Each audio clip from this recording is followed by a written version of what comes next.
Hello, welcome back to my channel. I am Samira, and today I want to do a little bit of a different video. I usually do like vlogs and sorts like that, but today I wanted to have a sit down talk video, and I want to talk about the misconceptions of healing.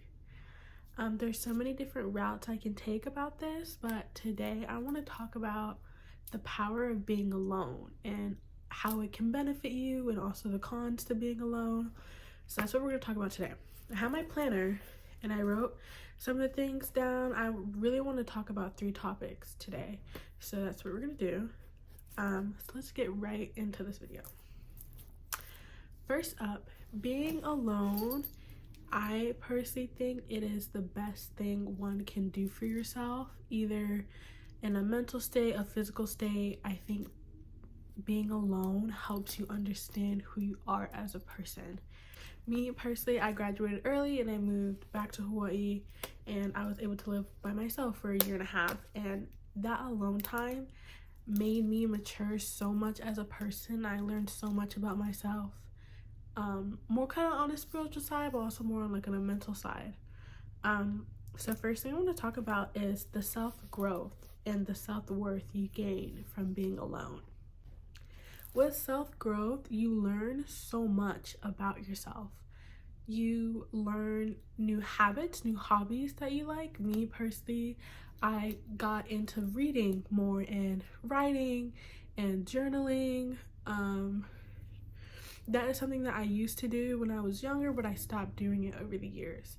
And I was able to kind of evolve, and I learned that I like to be alone. I like spending time by myself in the quiet of my own room, or even if I'm outside like on a walk. I like being by myself, and I grew as a person to understand that it was okay to be alone.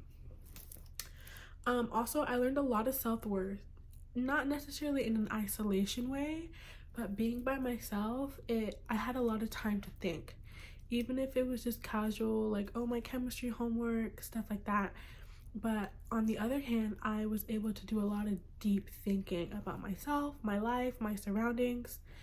And I learned that there's a lot of things that I cannot tolerate and I don't appreciate, and I don't want that energy around me. For example, this one is kind of goes for everyone, but I cannot tolerate disrespect. I don't care if it's like played off as a joke or anything like that. Like, I cannot tolerate it, and I don't want anyone to disrespect me in any way, because obviously that's disrespectful. Another thing, I learned how I like to be treated, especially thinking in a relationship standpoint. I learned this is everything I'm providing for myself. I don't need you for anything. I want you, and that's completely different. Like, I will be okay without having you in my life. That whole ideology is something that has still taken me years to understand, and I'm still working on it, of course. But I learned, like, I don't want like a childish relationship anymore, even if it's like a dating relationship or even like family relationship or friend relationships. Like, I don't want anything childish. Like, I'm grown, I'm mature, like, I want to do things with my life. I don't want to like constantly argue and back and forth and like have these temper tantrums and stuff like that. Like, I want to sit down and I want to communicate. And that's another thing. Being alone, you learn how to being alone helps you learn to heal. When I was younger, I wasn't the best communicator. I was more of a rage person. I get upset and I just yell and I'd scream and I completely blow up. Not saying that I don't do that anymore, but I've definitely been able to keep my mouth shut, and I've learned a lot about myself in the process of doing that. And most importantly, I've learned about other people in doing that. I'm able to understand that when people yell at me, that they're projecting at me, and I'm not necessarily the problem. They're voicing their opinion about their own self, about their own problems that they're struggling with. So I've learned to not really take that so heavily. And I've really worked on communication, and that's like one of the biggest things that I've matured in since being alone. I've been alone for a long time, but more recently about going on 2 years. But I really did learn to communicate and voice my opinion in a way that doesn't necessarily have to lead to an argument. And obviously I do other steps like going to therapy and things like that, but I've learned to express my feelings, and that is such a healthy way. So now I'm able to communicate clearly with other people. If it's in a relationship point, it's like, I feel like this and this and this, let's try this and this and this. Or even if it's just like with my mom or with my sisters, I'm able to be like, I'm not feeling good right now, like I don't want to talk, instead of just shutting them out and giving them attitude and stuff like that. So being alone, I think it helps you learn more about yourself and what you enjoy, what you don't enjoy. It helps you learn about your worth, especially when it comes in a relationship.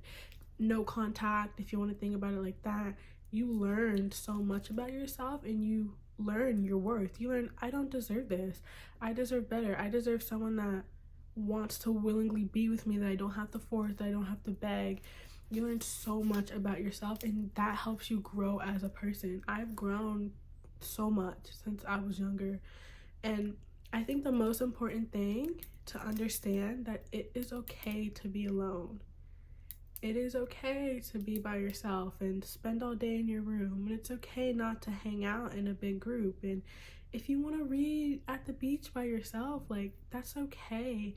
It quiets your mind. It really does quiet your mind. And it helps you think, get everything in your mind to stop running around, to settle.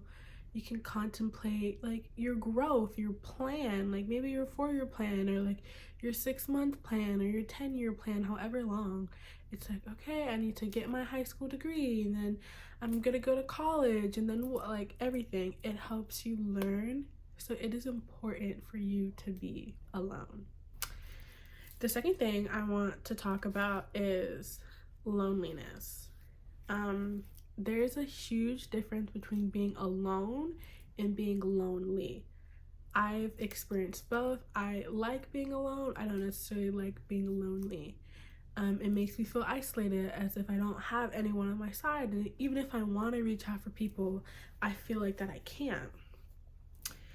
But it needs to be understood that loneliness is possible. And just because you're lonely, that doesn't mean you have to lessen yourself and lessen your worth to have people back in your circle. That just means that the people around you aren't on the same path as you.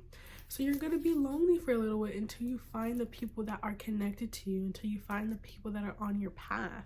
No one likes to be lonely, and I understand that. And there's so many ways you can combat loneliness without having to like lessen yourself. Even if it's just like going out with people, like maybe having a crazy day, like you're going out partying or you're going out shopping, like by yourself or with other people. Like it's important to distract your mind when you're lonely, so you don't have to lower your standards or go back to the path that you worked so hard to get out of. And I think that's really important. When I'm lonely, and I try not to be, on social media as much, because my feed is always full of people with their friends and like their best friend and their boyfriend and like their girlfriends having the time of their lives. And obviously that does make me feel bad, because I don't have a boyfriend, don't have a girlfriend, I'm not with my family, things like that. So it's really important to kind of clear your mind and focus on something else when you're lonely. Like I said earlier, I really got into reading. So reading is something I like to do. In the last 3 months, going on 4 months, I've read 6 different books. I'm on my 7th one, and I have my 8th and my 9th book waiting for me. And if you guys want a book haul, I will definitely do that. Reading is something I like to do. I've gotten into like painting and journaling. It is really good to keep your mind moving, whether it's painting, reading a book, going on a walk. Where I live, I've noticed a lot of the rocks are kind of like crystals, so I kind of go and I kind of like collect those rocks just to keep my mind going. And I have 2 dogs, so that's definitely keeping my mind going all the time. But loneliness is possible, and you're going to experience it when you're alone. That does not mean to revert back to your old ways or to lower your standards so you're not lonely anymore. It's a period of time, and yes, it's upsetting and it may be sad, but you will get through it and your life will be so much better. I have gone through so many periods of loneliness. I currently am in one right now, but I know it's gonna get better. I have things lined up. I know my life is gonna change and it's gonna be better. Like, there's only going up. And the last thing I want to really talk about, it's similar to the first one that we talked about, self-growth, is how being alone elevates your mind. Because you're alone, not focusing like on a relationship or like maintaining fake friendships or anything like that, you're able to really work on yourself. You are able to think clearly, for one, understand you as a person. Why do you feel like this? Why do you react like this? Especially the bad sides of you. And I know no one really likes to think about that, but it helps you. Like, okay, I get really mad when people yell at me. Let's dive deeper into that. And it doesn't have to be you talking to yourself in a mirror. It's just thinking. It honestly is just thinking. And you get so used to being alone, and like you find comfort within yourself, and that is super important. And that's how you elevate your mindset, because you learn not to depend on other people, because you know that you will always be there for yourself. Everyone comes in and out your life. People break up, people move, people stop being friends, your family disowns you, or like whatever, but you will always be there for yourself. And I think once you understand that, and sometimes you have to go through the process to understand that. So as you're going through this alone process, you're gonna understand that you are really all that you need when you stop depending on other people for comfort, for love, for affection. And that elevates your mind. So when you do maybe meet someone lucky, or you start going out more often and not necessarily closing yourself in, you learn maybe you're not really attracted to the people that used to hang out anymore. Maybe like you think they're too clingy, or you think that like they just aren't on the same path as you. You learn, you are growing as a person, understanding that some relationships don't need to continue. And then you'll slowly distance yourself, and you'll find new groups of people or a new relationship or someone else to hang out with that is more aligned to what path that you're going on.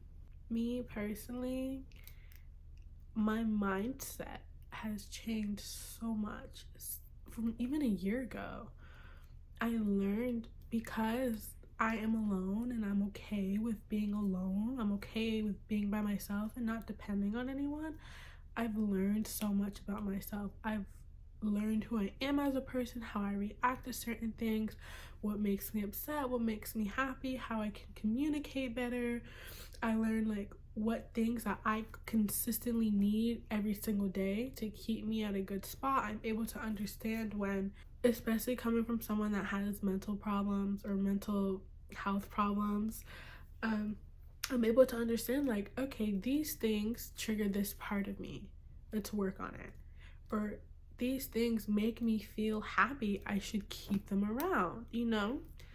So I know I'm like repeating myself, but I'm actually really excited. I think I want to make this a series. There's so many different misconceptions in healing. People think it's bad to be alone, but being alone is so beneficial. You learn about yourself and you stop depending on other people. You stop, whether it's like you're getting a job so you're no longer dependent on your parents for money and stuff like that, whether it's like that, or it's like you are understanding that you do not need these people in your life because your path is going to continue with or without them. That is so important for people to understand. Being alone is good, and I know there's a lot of downsides to it, especially being lonely. That is the main downside of being alone, but it will benefit you more than you think, and it's just something that you have to go through. And I promise, like, everything will change for the good in the end, and you'll learn so much about who you are as a person. You can stop the toxic relationships or the endless cycles or the constant like situationships and the what are we and like stop begging. So I want to talk about so many other topics. Obviously today I touched on a little bit about being alone, and there's so many other things I could talk about. If you guys are interested in listening to a part 2 of being alone, I can do that. So I hope you guys really like this video. Give it a like and a comment down below. Don't forget to hit that subscribe button, and I will see you in my next video.